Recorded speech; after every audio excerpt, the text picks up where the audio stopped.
press the bell icon on the YouTube app and never miss another update. Hello everyone. So this is my third video on this topic, that is the skeletal system. So I have come with the images of the various bones and the entire structure of the various bones which we have studied in our theory classes, that is in the demo classes in the earlier videos. So the whole of the human skeletal system has been divided into two main parts, the axial skeleton and the appendicular skeleton.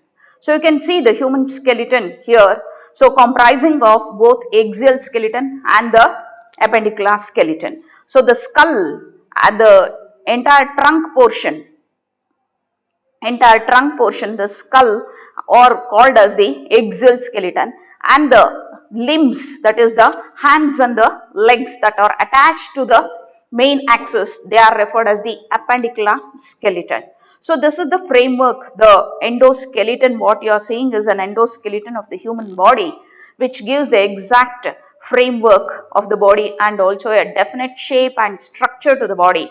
So which has been divided into axial system, which comprises the skull, the vertebral column, the sternum and the rib cage. The appendicular skeleton, which comprises of the limbs, that is the upper limbs, the two hands along with the skeleton inside the hands, and the lower limbs, that is the legs, which come under appendicular skeleton. Along with that, these limbs, the upper limbs and the lower limbs, are joined to the axial skeleton with the help of the girdles. The upper limbs are joined to the main axis of the body with the help of the pectoral girdle, and the pelvic girdle helps in joining the lower limbs to the main axis of the body. So you can see that the main axis, this is the pectoral girdle, the shoulder framework, and the abdominal framework, which is called as the pelvic girdle, to which the lower limb is attached. So the two girdles helps in attaching themselves to the appendicular skeleton. So the main axis of the body and the appendicular skeleton, the axial skeleton and the appendicular skeleton, are joined or attached with the help of the pectoral and the pelvic girdles. So moving on to the next slide. So you can see that the skull. So in the other video I have explained how the bones of the skull have been divided into cranial bones and the facial bones. So here you have the structure of the various bones of the skull, the frontal, the parietal, the temporal, the sphenoid, ethmoid, lacrimal, nasal, the zygomatic. All these are the various bones which you can see, which are the bones of the skull. So the skull consists of the 22 bones, and among them they have been divided into cranial bones and facial bones. So frontal, parietal, temporal, sphenoid, ethmoid, then and sphenoid, ethmoid, frontal, parietal, temporal and occipital are the bones of the cranium, that is cranial bones, and this is the skull which protects the brain. So one of the important function of the skeleton is that it protects the vital organs of our body. So you can also see some of the bones of the face, that is zygomatic. You can see there, you can see the maxilla, and you can also see the mandible. You can also see lacrimal and nasal also, which are the facial bones, and the facial bones are 14 in number. So 8 bones of the cranium are frontal, parietal, temporal, sphenoid, occipital, ethmoid. So temporal and parietal, they are 2 in number. On the other face also you have this parietal and temporal bones. So the remaining, they are 1 in number, and totally it accounts to 8 bones of the cranium. Moving on to next. So here in this slide itself we can say some of the facial bones also, like the lacrimal, the nasal, the zygomatic, maxilla and the mandible. All these are facial bones. So moving on to the next slide. So you can see the facial bones, the frontal bone it is not a part of the facial bone, but the nose bone, the nasals, the cheekbone, the upper jawbone, the mandible and the maxillae and the mandible are shown here and along with the zygomatic bone. So you can see the orbits of the eye also. So only some of the facial bones are given here. There we had some bones. So facial bones, lacrimal was there, zygomatic was also there, mandible was also there. Here you can, vomer is not shown here. So there are nearly 14 bones, facial bones are 14 in number. So the second part of the axial skeleton is the vertebral column. So see that there is some spelling mistake. Vertebral column is VERTEBRAL, vertebral, not TI.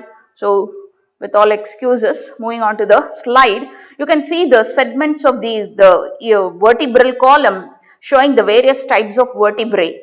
So you can see the figure. In the figure, you can see that the various types of vertebrae, they are colored. They are shown in different colors. The cervical vertebrae, the thoracic vertebrae, the lumbar vertebrae, the sacrum and coccus, they are shown in different colors and they are 26 in number. They are 26 in number. The cervical vertebrae are 7 in number. The thoracic are 12 in number. The lumbar vertebrae, they are 5 in number. The sacrum, only single fused bone it is, and coccus is also 1. So total of 24 bones which are serially arranged to form the backbone, which is called as the vertebral column. So on the other figure also you can see each of it is enlarged for you. The cervical, one of the cervical vertebrae is enlarged for you, and one of the thoracic vertebrae is enlarged for you, and one of the lumbar vertebrae is enlarged for you to show the each and every bone is shown is enlarged for you. So you can see the structure of each vertebrae, and each vertebrae is joined with the help of the cartilage in between. In between these 26 bones which are serially arranged are joined with the help of cartilage. So on the other hand, you have the structure of the structure of the vertebrae. So the spine, the neural canal, you can see the neural canal, the yellow part, which is where exactly, that is a canal where exactly the spinal cord passes, and therefore the spinal cord is highly protected with the help of the vertebral column. So one of the vertebrae has been enlarged with all the parts. You can see the transverse processes. You can see the spinal canal through which the spinal canal through which the spinal cord passes, and the processes, and the body of this is the body of the vertebrae. So single vertebrae which has been enlarged for you. So the second part of the axial skeleton, this is the rib cage. You can see here how the rib cage is arranged. So this is the flat bone which is present on the mid-ventral line of the thorax, which is called as the sternum, and these are the bones which are attached to the sternum. So the bones that are attached to the sternum ventrally and on dorsally, they are attached to the vertebral column. You can see here in this figure, they are attached to the vertebral column on the dorsal region. So there are 12 pairs of ribs, you can see. So there are 12 pairs of ribs, the true ribs, the false ribs, and the floating ribs, So there are 7 pairs of true ribs, then 3 pairs of false ribs, and the 2 floating ribs. So the true ribs are the one which are attached to the sternum ventrally and to the vertebral column dorsally, and the false ribs are those which are attached to the 7th pair of rib ventrally, and dorsally they are attached to the vertebral column. And the floating ribs, you can see here the 2 or hanging ribs you can see which hang from the vertebral column and they never move ventrally at all, and hence they are called as the floating ribs. They are referred as the floating ribs. So true ribs, false ribs and the floating ribs, and the middle, the flat bone which is in the mid ventral line, you call it as the sternum. You call it as the sternum. So this is the rib cage. So it looks like a cage because all the ribs are attached ventrally to the sternum and dorsally to the vertebral column. Therefore it forms a cage like structure, hence the name rib cage. So which is also a part of the axial skeleton. So we have studied the skull, we studied the vertebral column, and this is the rib cage along with the sternum, which completes the axial skeleton. So these are the pelvic and pectoral girdles. So the shoulder framework which attaches to the upper limb and the pelvic girdle which is present in the abdomen. So this is the pectoral girdle and this is the pelvic girdle which attaches itself to the lower abdomen, that is to the lower limbs. So the pectoral girdle attaches itself to the upper limb and the pelvic will attach itself to the lower limb. Moving on to the next slide. So you can see the upper limbs and the lower limbs. So here in the upper limbs you can see that this is the pectoral girdle, and the pectoral girdle is attached to the upper limb. So the upper part of the upper limb is called as the humerus bone, and here you have two bones, the radius and the ulna. So radius is the orange color one and the green color one is the ulna, the two long bones. And coming next, there is the pink color set of pink color bones which are bones of the wrist which are called as the carpals, and the green color bones which are called as the metacarpals, and the orange ones they are called as the phalanges or the bones of the digits. So humerus is in the other video we have given the number of bones. Humerus is 1, radius is 1 and ulna is also 1.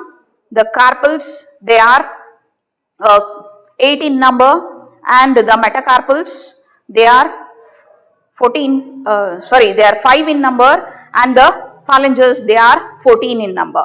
So humerus 1, radius 1, ulna 1, carpals 8, metacarpals 5, and the phalanges are 14 in number. So it forms nearly 30 bones. It nearly forms the 30 bones, and this upper limb is attached to the main axis of the axial skeleton with the help of this pelvic girdle.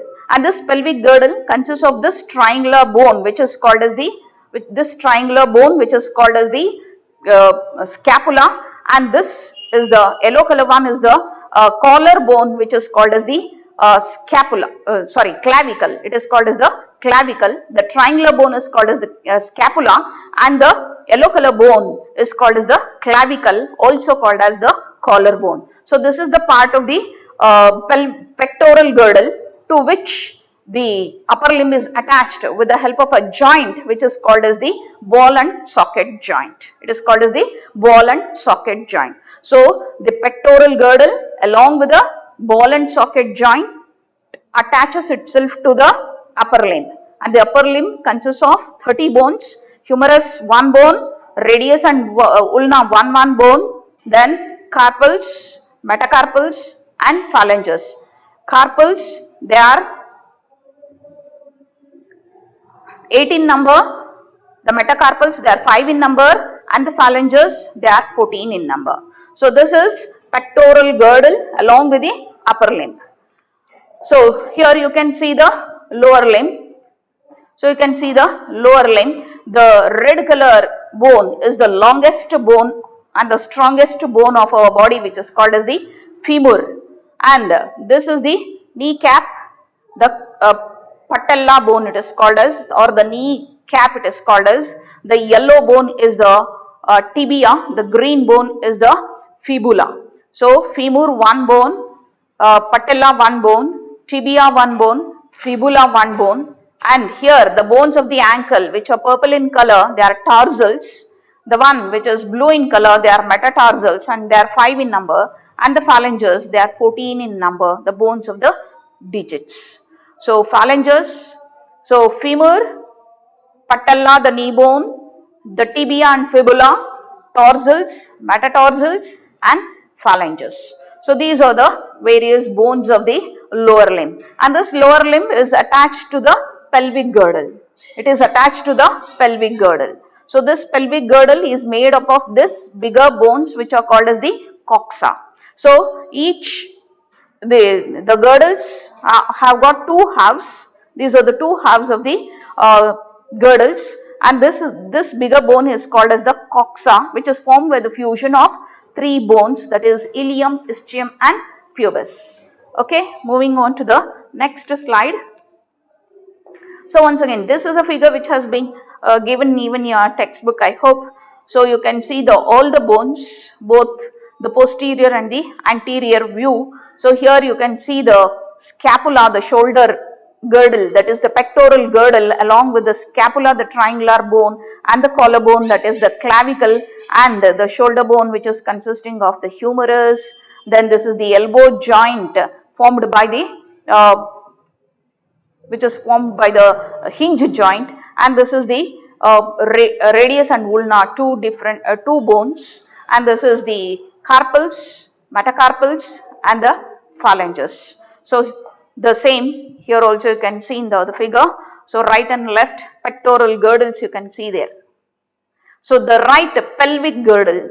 So I told you the coxal bone, that is the pelvic girdle, is the bigger bone is called as the coxa, and that coxal bone is made up of is formed by the fusion of three bones, the ilium, ischium and the pubis.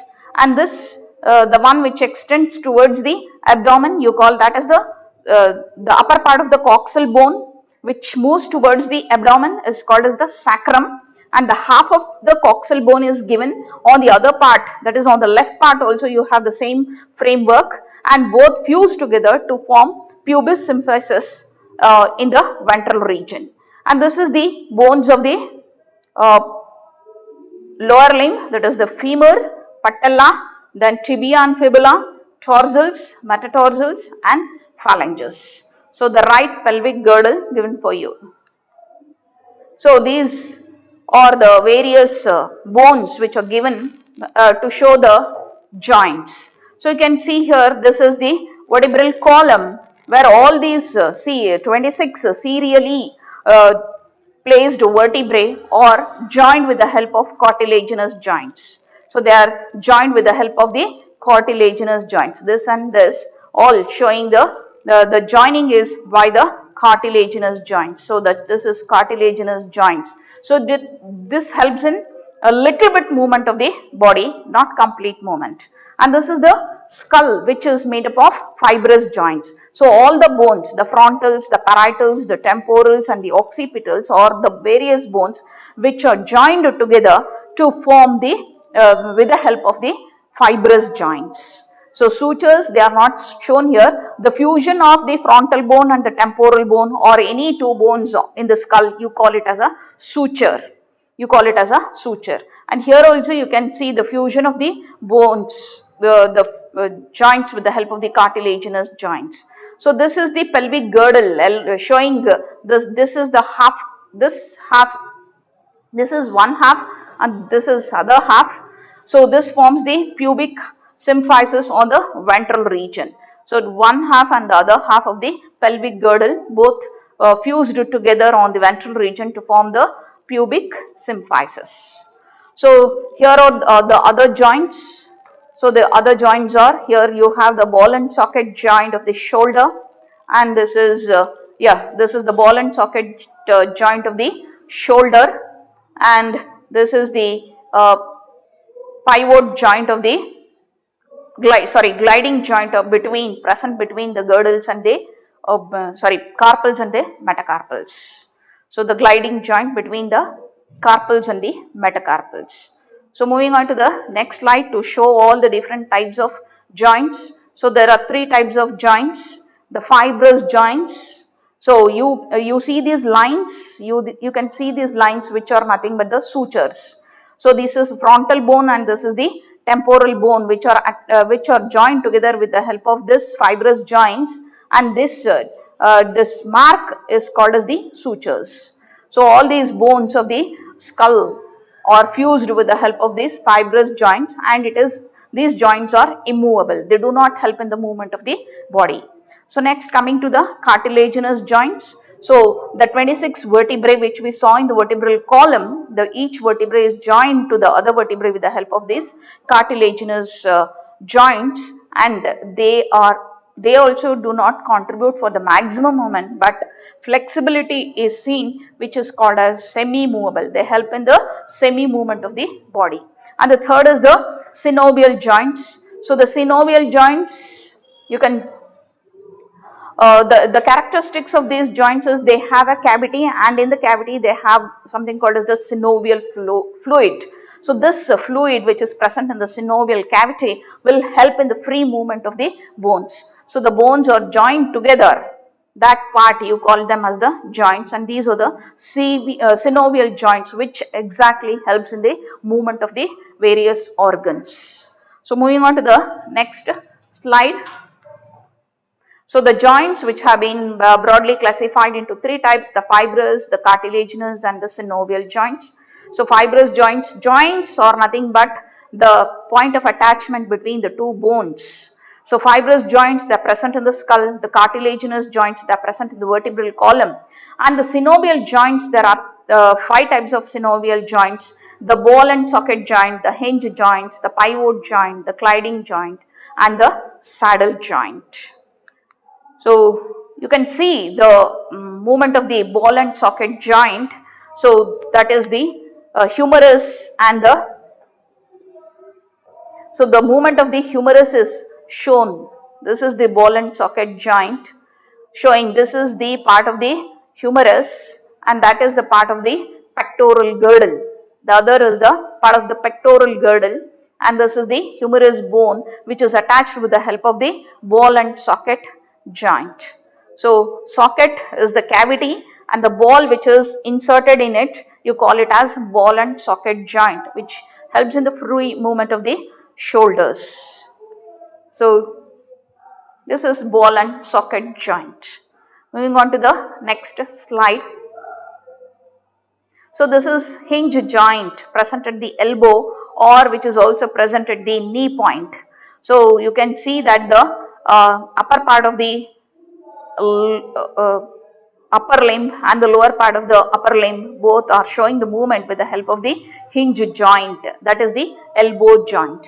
So the elbow joint, you can also see in this figure the elbow joint, Monankai antiralla, that is what is called as the hinge joint. So see the movement of the hinge joint. So showing the movement at the hinge joints present at the elbow point, or it is also present at the knee. And this is the pivot joint which is present at the where the vertebral column and the skull are attached. It is the it is the point of articulation of the vertebral column and the skull. So the skull attaches to the vertebral column with the help of occipital condyles, and the occipital condyles get attached to the first bone of the vertebral column, that is the atlas.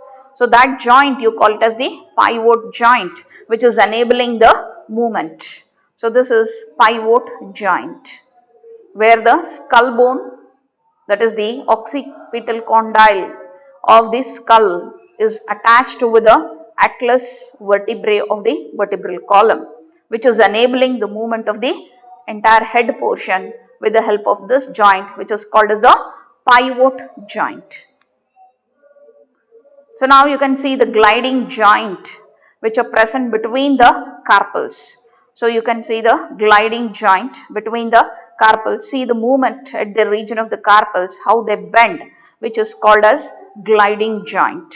So this is torsals. Even this happens with the carpals. The slide is showing the movement at the level of tarsals, and carpals also same thing happen. There also you have, in the carpals also you have this gliding joint. So showing gliding joint at Torsals. Yeah.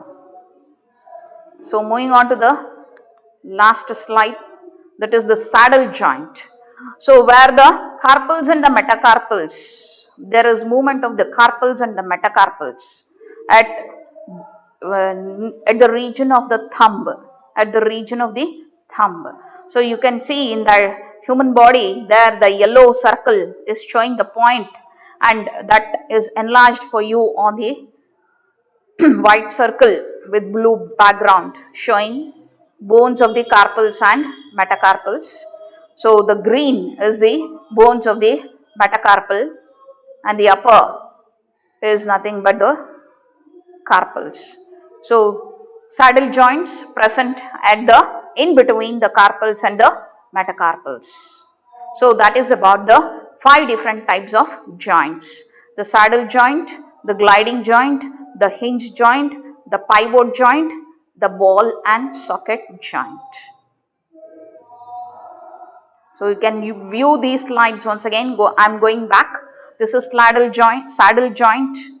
So the gliding joint showing the movement at the level of tarsals.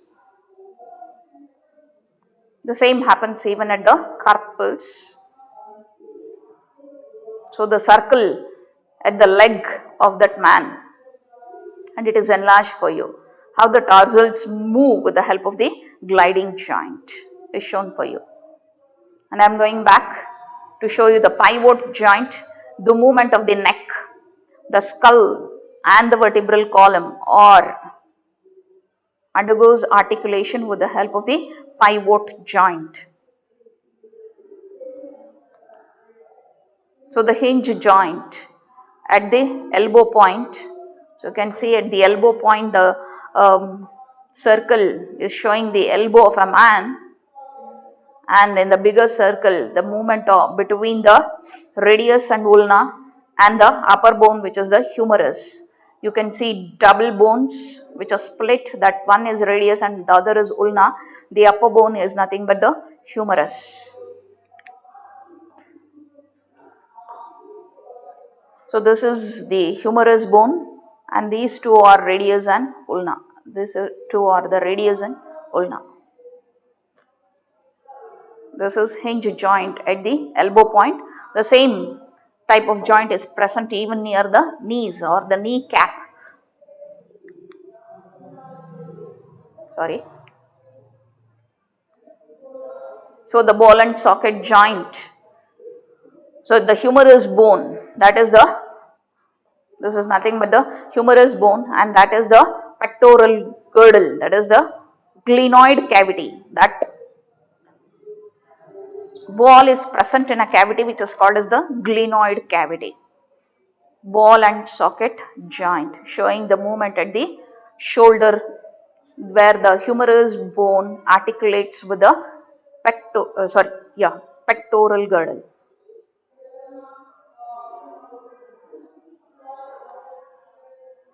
So showing the different types of joints which are of 3 types: the fibrous, the cartilaginous, the synovial.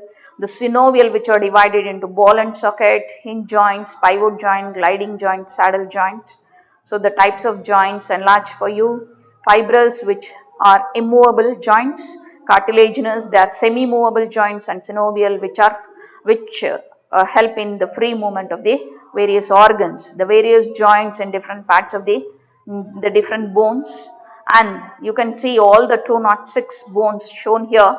So the skull consisting of 22 bones, and the vertebral column consisting of 26 bones, and the sternum and the rib cage consisting of nearly 25 bones, that is 12 pairs of ribs, and the sternum, that is 25 bones, and the pectoral girdle consisting of 2 important bones, the clavicle and the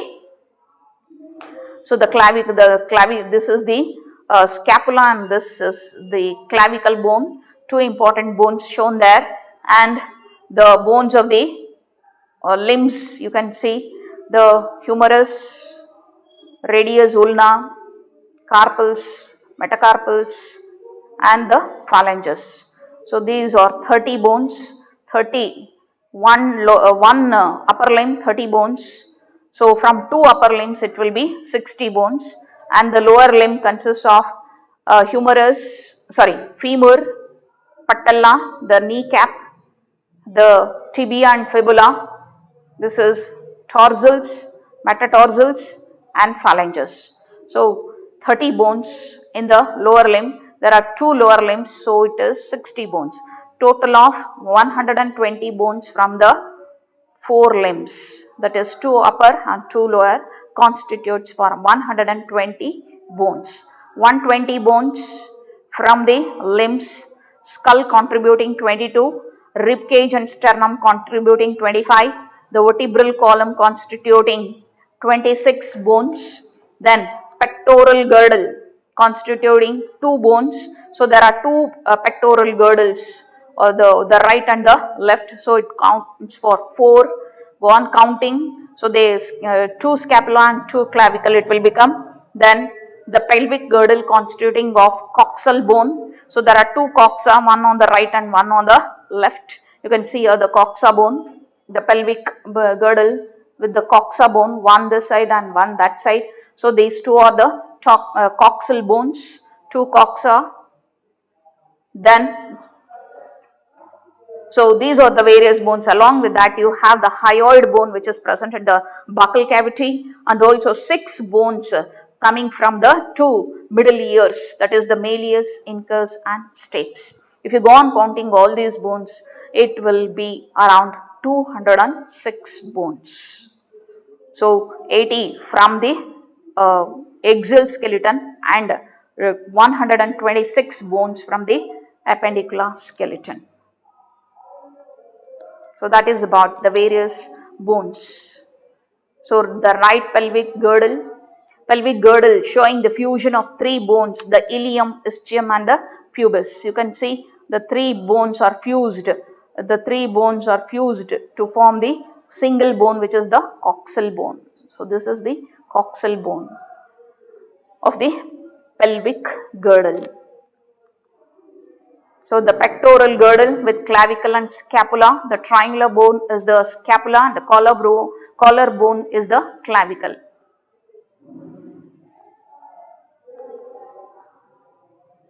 So the upper limb is joined to the pectoral girdle with the help of the ball and socket joint. The ball is present as a cavity which is called as the glenoid cavity. In the lower limb, here in the pelvic girdle there is a cavity which is called as acetabulum.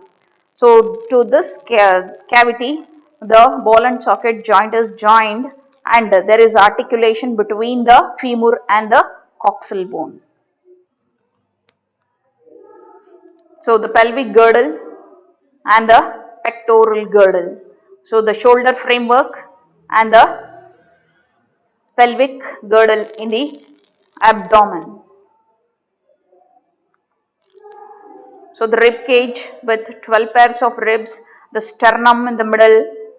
So the rib cage, you can see there how it forms a cage like structure, and this is 7 pairs of true ribs, 3 pairs of false ribs and 2 pairs of floating ribs.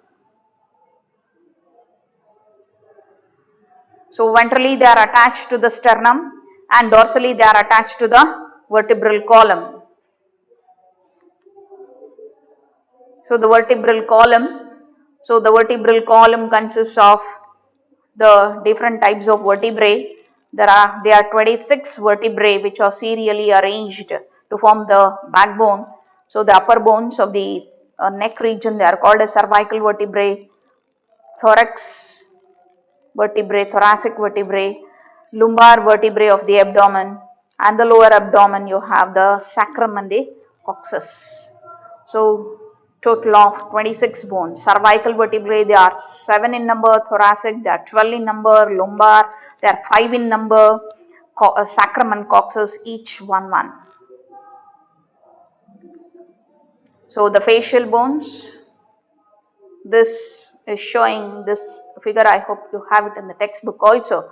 So the bones of the skull, the frontal, parietal, temporal, sphenoid, ethmoid and occipital are the bones of the cranial bones, they are called as, and you can see here the frontal bone and the parietal bone, they are attached with the help of the fibrous joints, and these are called as the sutures. They are nothing but the sutures. These are the sutures. So the lacrimal, the nasal, zygomatic, maxillae, mandible, all these are nothing but the bones of the facial bones. They are facial bones. Along with that, there are also parietals, palatines. Sorry, there are also palatines. Then palatines are missing here. Then vomer is also missing here. So the other bones.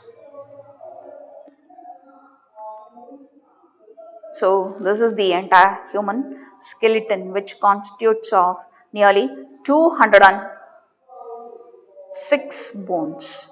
206 bones. So that is about the human skeletal system, which we have studied in our first PUC syllabus. So I hope this was very clear for you. Thank you all.